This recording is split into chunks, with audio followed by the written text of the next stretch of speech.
My name is Bob Luckett. I'm a member of the TC Williams Titans football team from 1971, made famous by the movie Remember the Titans. Can you tell me about your experiences as a team member? Wow, that's more than 50 years ago, but I was a kid that I attended TC Williams all 4 years. Uh, I had been playing varsity football since the middle of my sophomore year. There had been an injury on the varsity team, and they decided they were going to move a player up. My sophomore year, I played both offense and defense. I played both ways. I played offensive center and defensive end, um, and I started both ways. When the coaches came to ask for someone to be moved up, they were going to move up someone to play center. And so when they came to me, they asked me if wanted to move up. And the stipulation was that if I moved up, I would only be playing offensive center. I would no longer be playing defensive end.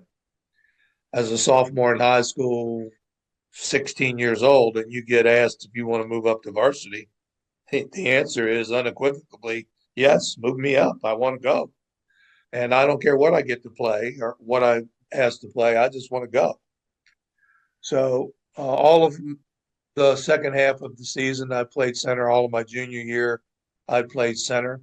And obviously, starting into my senior year, that was the plan to be playing center on the TC Williams Titans.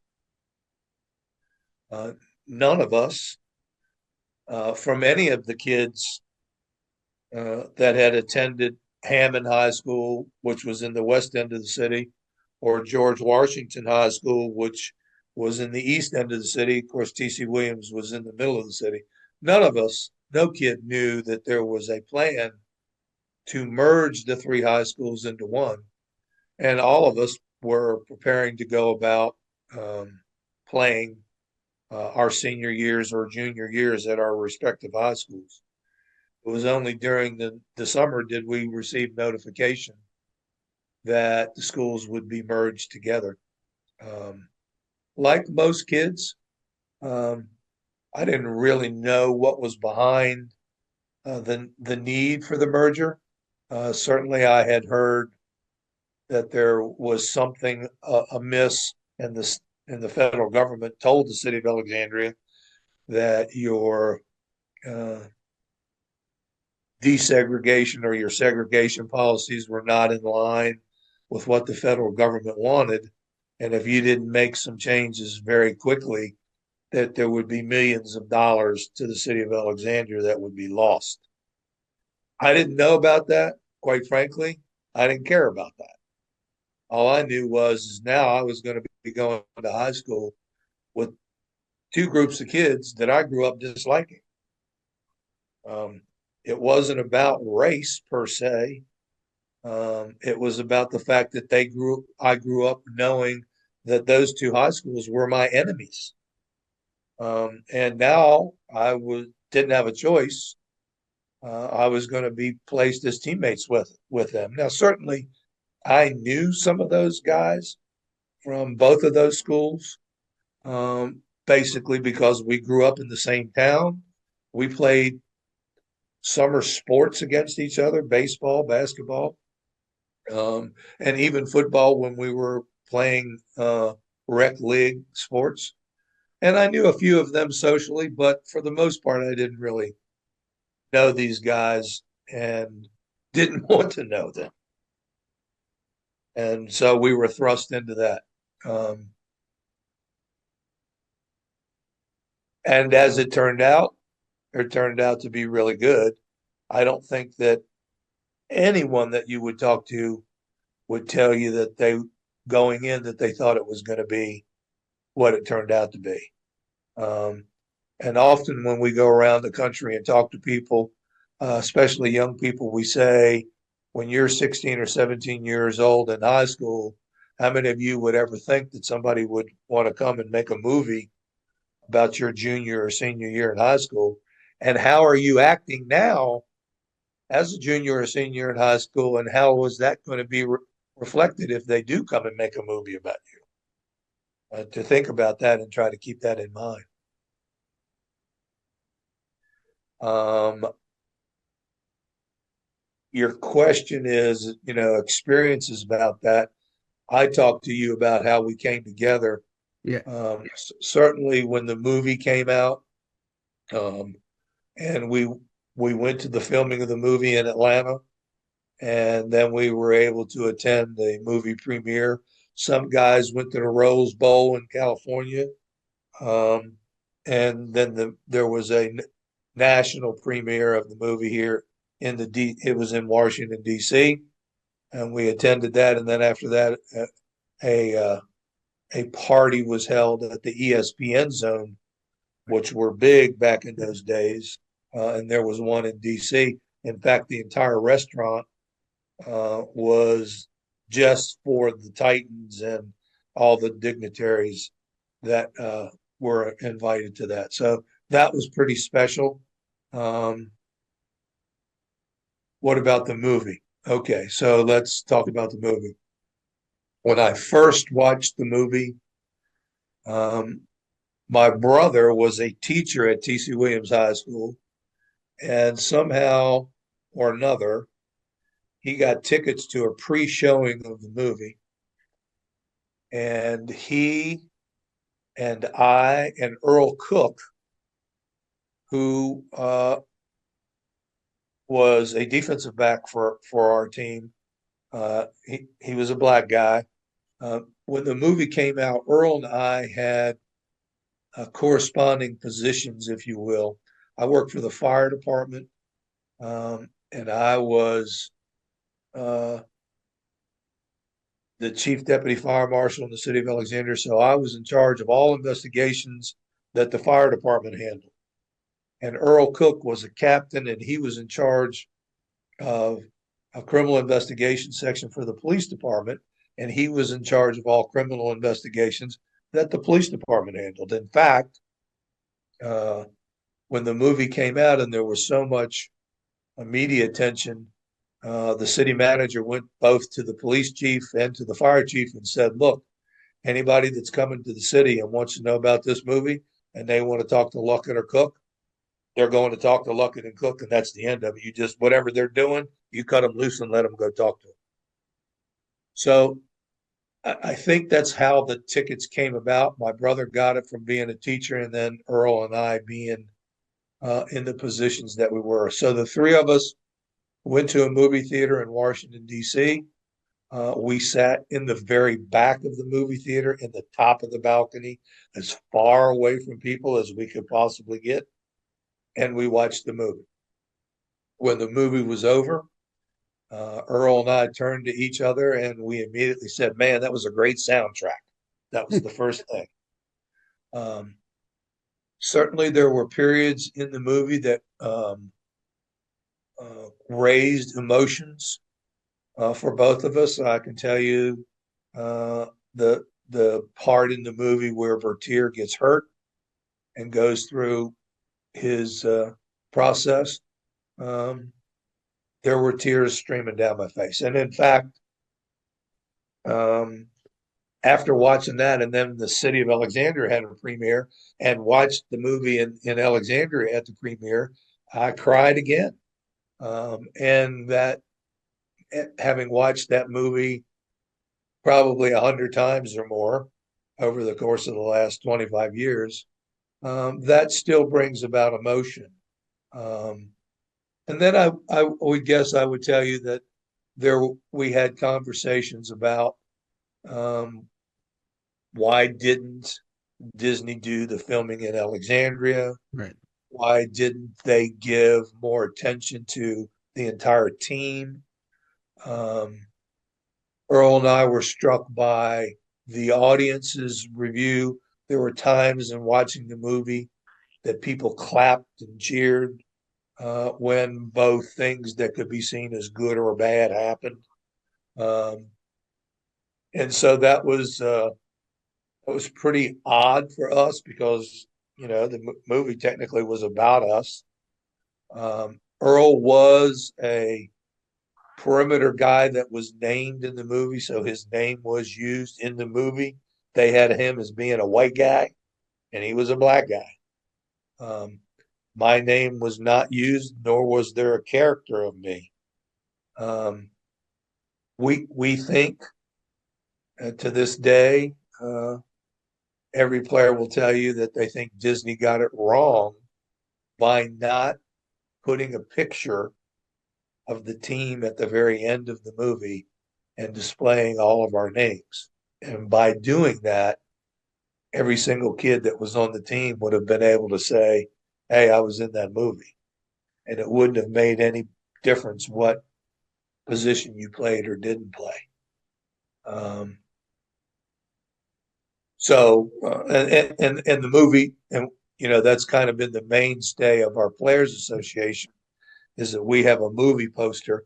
It was our team picture that was taken that year, before the season started, and that was turned into a movie poster with every kid's name on it. There were a couple guys that were not present for that picture, and their names um, were left off in the main body, and then down at the bottom it says, missing from this picture, so and so and so and so. So that picture or poster, that picture was turned into a poster, and that's kind of been the calling card of the original Titans Players Association. Um, we came together after the showing in Alexandria, and at the suggestion of Coach Boone, we created a Players Association that was done at TC Williams in the cafeteria the day after the national premiere. Um, I was elected by my teammates as the first president of the Players Association.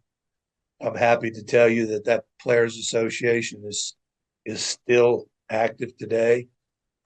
It's not very active because we don't get a great deal of requests, but it's still active.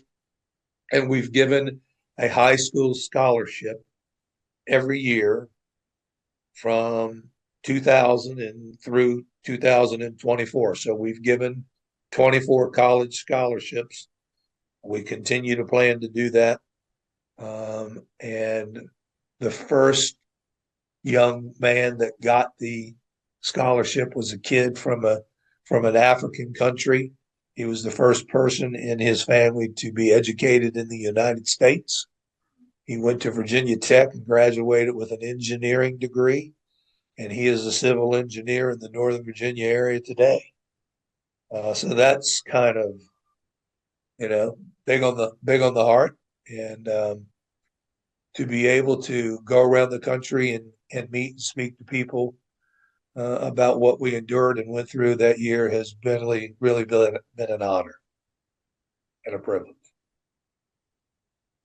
What are some of the leadership skills you learned from the team that helped your career as a fire marshal? Ooh, wow. Taking responsibility for your decisions, whether they're good or bad, certainly was, I learned not only that year, but through athletics in themselves. Um, Being able to bring people together, no matter their background, and for a common goal. And, here's what we learned. And again, we tell this wherever we go. It doesn't make any difference what color your skin is. It doesn't make any difference how much money you make or your parents make. It doesn't make any difference what kind of clothes you wear. It doesn't make any difference what kind of food you eat. It doesn't make any difference what kind of music you listen to. We're all the same.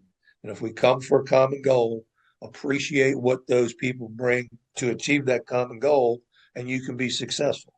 And we proved that. We proved that it didn't make any difference whether you were white or black. We we proved that you don't have to like somebody because they're from Hammond High School or George Washington High School or TC Williams High School. You don't have to like them. You have to respect them for what they bring to the table for your goal, whether it's in the classroom or the boardroom or the playing field. And if you do that, you can be successful. And we were. And I will tell you across the board, and talking to anybody, a cheerleader, a coach, a player, they will all tell you that that movie probably should be watched over and over again in today's society, because people need to learn that. They need to see that. They need to understand that if you can do that, you can be successful. And our country needs that because we're so divided. Right. What was it like seeing the filming of the film and the uniforms, all that stuff? Did that bring back memories? I think the biggest thing for us, and those of us that traveled, and there were 40 or 50 of us that traveled by bus, and there was probably another 8 or 10 guys that flew into Atlanta. There was some guys from Florida. Fred Alderson came in from Arizona. Um, a couple guys from North Carolina. But when we saw them doing the dance on the sideline coming to go out onto the field, it was crazy. We were laughing and carrying on because we said, "Man, we never did that," and that was funny to see. Now, take that to 2005, and we went to the United States Army All-American high school football game as guests of the Army, and as part of that, they give awards to the best high school coaches in the country. And they have a very large um, banquet, and there was probably 60 of us, maybe, in San Antonio, Texas, where this game is played, and it was like a $500 dinner per person, and this was a sold out venue. And Coach Boone said, "Fellas, the big thing that they want to see is they want to see you do the dance." And we said, "What? We didn't do the dance." And he said, "Well, you might not have done it, but you're going to do it. And those people want to see you do the dance. You're going to do the dance." So for 3 days in the lobby of the hotel, twice a day for 1 hour, under the eyes of the 6 coaches that coached us during the football season, 60 men in their 50s practiced that dance and were yelled at for not raising their knees high enough or not being in rhythm. This person's left leg's up, this person's right leg up, and it was not accepted until we got it right. And when we went to that banquet, and we were all dressed alike, again, because Boone required it. And I can remember going to a department store with guys that were buying the right color tie, or didn't have the right color sport coat, or didn't have the right color shirt. And there were some guys that refused to do that, and they didn't march in with us. Boone wanted a certain look, and that's how it was going to be. When we walked into that banquet hall with the movie playing on a huge screen, doing that dance, 1,000 people stood and went crazy as we walked from the back of the hall to the front doing that dance. Now, I got pictures to prove it. I got pictures of us practicing in the lobby, and I have pictures of us going in that banquet hall. So that was crazy, absolutely crazy. It was neat also to meet several of the actors who in those days were nobodies. Hmm. Ryan Gosling was an unknown. I mean, sat and talked with Ryan over dinner for 30 or 40 minutes and kind of got to know the guy. And since the movie, I've even had drinks with him once. That Ryan Hurst, the kid that played Gary Bertier, no, unknown, made his name in Sons of Anarchy and a couple other big TV hits. And of course, there was guys, Greg Kirkwood, who played Jerry Harris in the movie. He got out acting. He's a lawyer. Hayden Panettiere, who becomes this big star on TV, movies. So to meet those people one on one and get a chance to talk to them. When Denzel Washington found out that we were in the stands on the second night we were there, walked off the movie set and came in the stands to be with us. Who does that? This guy's a huge megastar, and he's coming to talk to a group of 50-year-old men. Boone had told us on the bus going to Atlanta that Denzel was a unique professional and that he learned a story about every one of us on the team. And he knew those stories. Now, remember, we dressed almost 80 ball players, okay, which was unheard of. We ended up having to move. We were in the stands. They moved us out of the stands. That still didn't work. And so they moved us in the end zone at this high school we were at so we could talk. And he spent enough time with us, probably well over an hour, 45 minutes, where he actually addressed each guy and said, "Oh, you're so and so, and you did such and such," which made us know that he knew some story about us. Um, and it really proved to me that he was a man that took his profession and his craft very seriously. I consider Denzel Washington a friend, and all because we were a group of guys that got together and played football, and we were pretty good. What was it like still listening to Coach Boone 30 years after the team? Well, Coach Boone was a unique individual. He was a guy from Woody Hayes. I don't know if you know that name, who coached Ohio State, or Bear Bryant, who coached in Alabama. Very much tough love. Boone would say, "My way or the highway." At 50, he said, "I'm your coach for life." And he always looked at us like we were 18, not 50. And that's how he treated us. Uh, were, were there times of tension? Yes, there were. Were there times where guys confronted him? Yes, there were. I would tell you that in the course of all the years that transpired, at some time or another, every player on that team probably, I feel comfortable saying every player on the team at one time or another was upset with Coach Boone. But that doesn't take away from his love for each guy and gal, and that he wanted nothing but the best for us. I think all of the coaches all taught us something, um, something more than athletics. Um, taught us how to be men, taught us how to be responsible, taught us the importance of family, taught us the importance of having a job. Coach Boone and all the coaches used to say, "I don't care what you do for a living. I don't care whether you're a doctor or you're a trash man or whatever you do. But if you get up and go to work every day, pay your bills and take care of your family, you're a success, and that's what we want from you." I would tell you that if you look at the lives of all of the players, I'm kind of taken back at the number of guys and gals. Um, and I say that collectively. I'm not just talking about the football team, because our cheerleaders were very much a part of what we went through. And we even had a female assistant manager who, having a female on the field that was a manager in the 70s, come on, that was unheard of.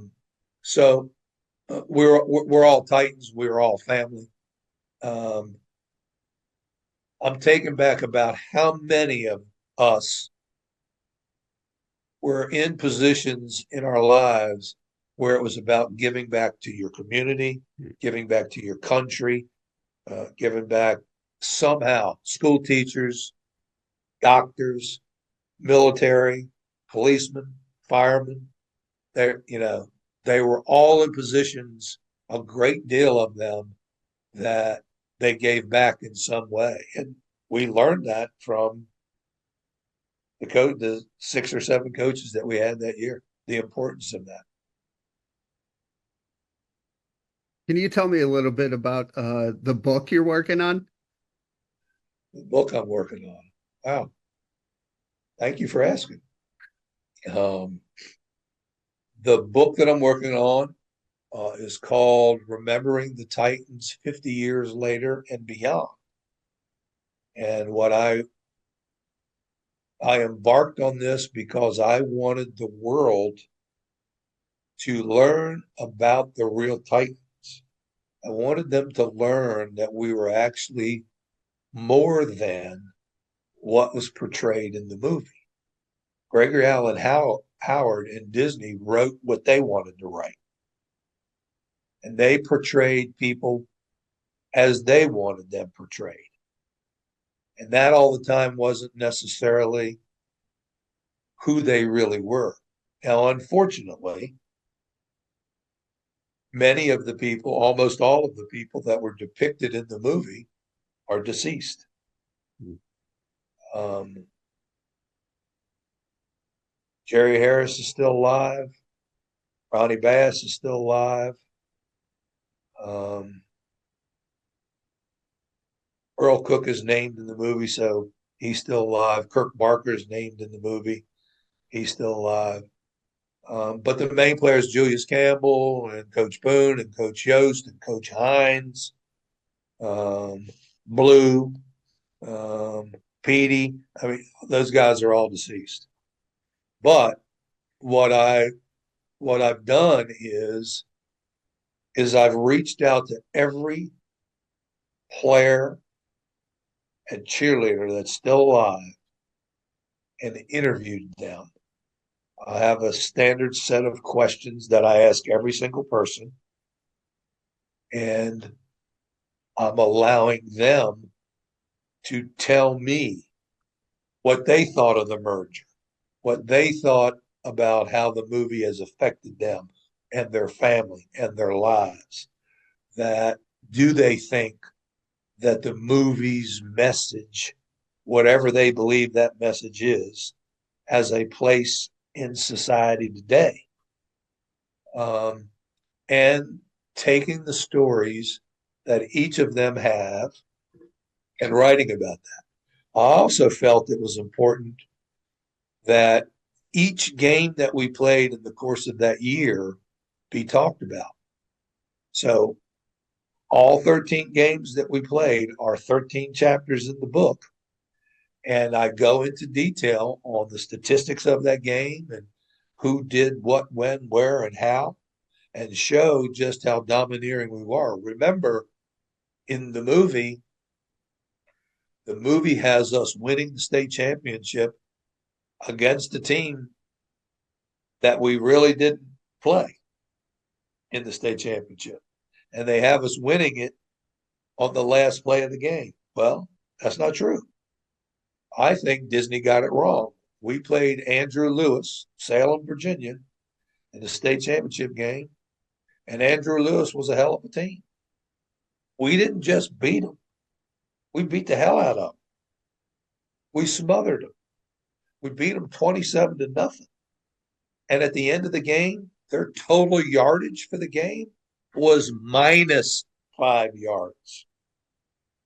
Now, I don't know how much you are in athletics, but in football, that's almost unheard of. Right. Okay. Definitely.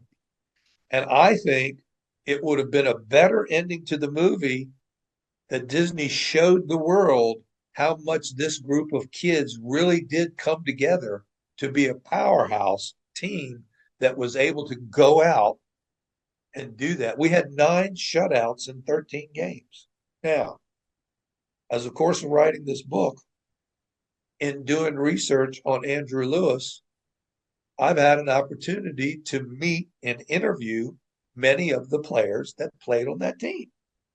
And they today say that they cannot believe how much notoriety that they've gotten by being the team that got the hell beat out of them and not even being depicted correctly in the movie, but it was truly an experience for them.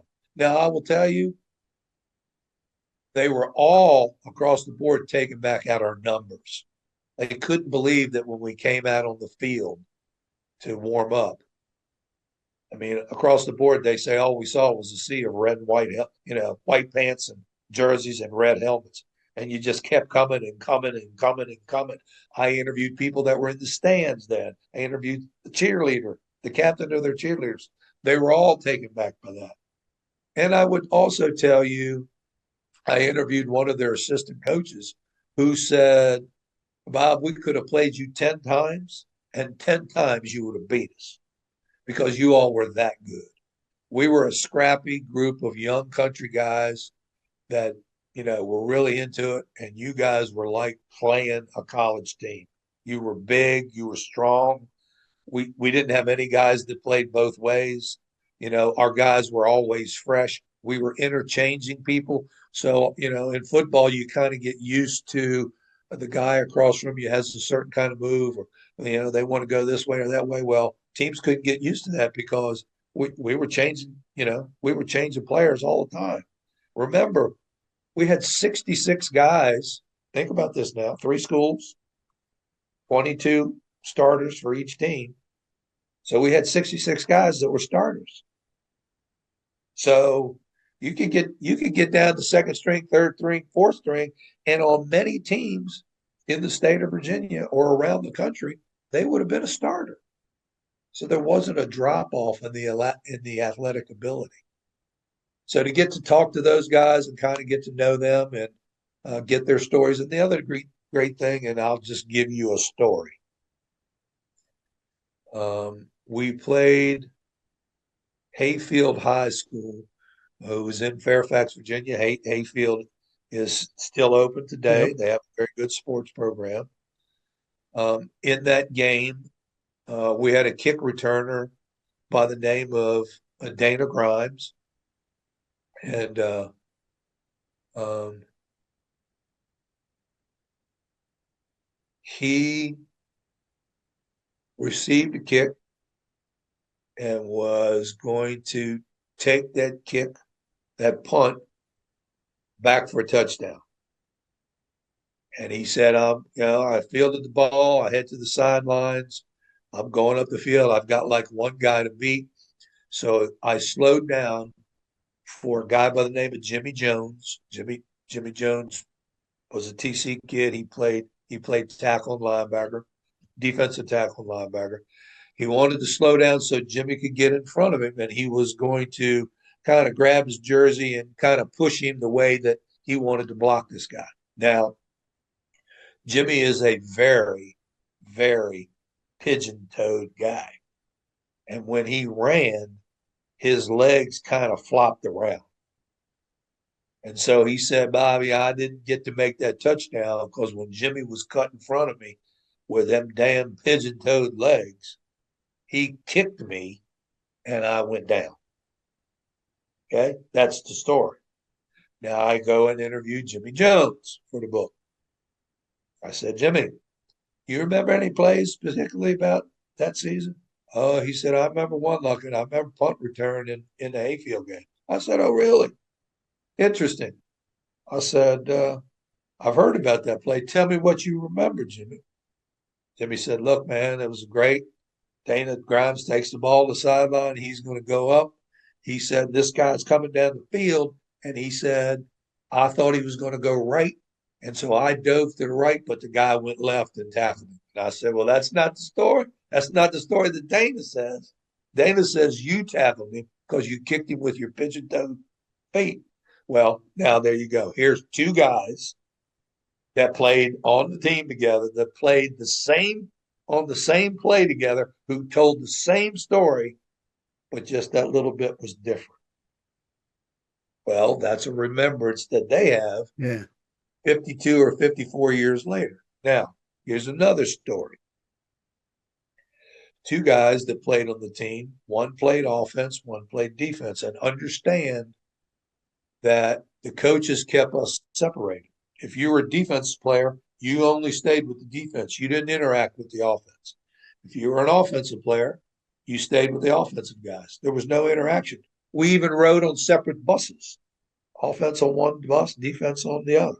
Okay. When we were going to Norfolk, Virginia, the defensive bus broke down. And rather than waiting for another bus, Coach Boone made the decision that everybody would get on the offensive bus, and all 80 of us rode on a bus that was set up for maybe 50 for 2 hours till we got to Norfolk because we're going to do that. But the competition, the offense was better than the defense, and we had to carry them to Norfolk because they couldn't have a bus that worked. Okay. But here's the story. One guy, Terry Thompson, is a professional musician. Terry played defensive tackle. The other guy, and Terry's black. The other guy is Charlie Mitchell, and Terry went to GW. The other guy was Charlie Mitchell. He was an offensive back, professional drummer. He went to Hammond. They both have huge professional musician careers. Played with bands that you and I both know the names of. Okay. They were in a band in the 90s and they were playing, and they had been in the band playing together, but they really didn't know each other. And they were playing in a band in Old Town Alexandria, a place called the Wharf. Okay. And they used to go down the steps and play in the basement. They took a break and they went outside and stood on the sidewalk on King Street. And there was a player walking up the street. And who was that player? Jimmy Jones. And so Terry walks over and starts talking to Jimmy. Charlie walks over. He starts talking to Jimmy. They talk 5 or 10 minutes. Blah, blah, blah. Jimmy says, look, guys, I got to go. See y'all later. Now these two guys are standing there. Charlie says to Terry, well, how do you know him? So I went to high school with him. He said, really? He said, yeah, I went to high school with him too. Really? He said, yeah, we play football together. Terry said, you play football together? He said, what year did you play on football? He said, I played on that 71 championship game. Charlie said, what? I did too. They did not know. They did not know each other. And since that time, they have been best friends. So here were two guys, one white, one black, one from the West End, one from the East End, who played all year together and never knew each other and never interacted with each other, even after the football season over. So now they graduate in 72. Here, 18 years later, they're playing in a band together. They still don't know each other's backgrounds. They just musicians. And here they find a Titan walking the street who ties them all together, and they become best friends. That's a story. That is a story. And that's the kind of stories that I want in my book, because now the world gets to meet the Titans, the way that they are. And that's the legacy of the 1971 T.C. Williams Titans, that how we overcame. People are taken back at the true love and respect we have for each other. You know, guys, white guys being in black guys' weddings, black guys being uncle to white guys' kids. That's just how it is. It's nothing to us. We accept that. It's still a pretty big deal in the world today.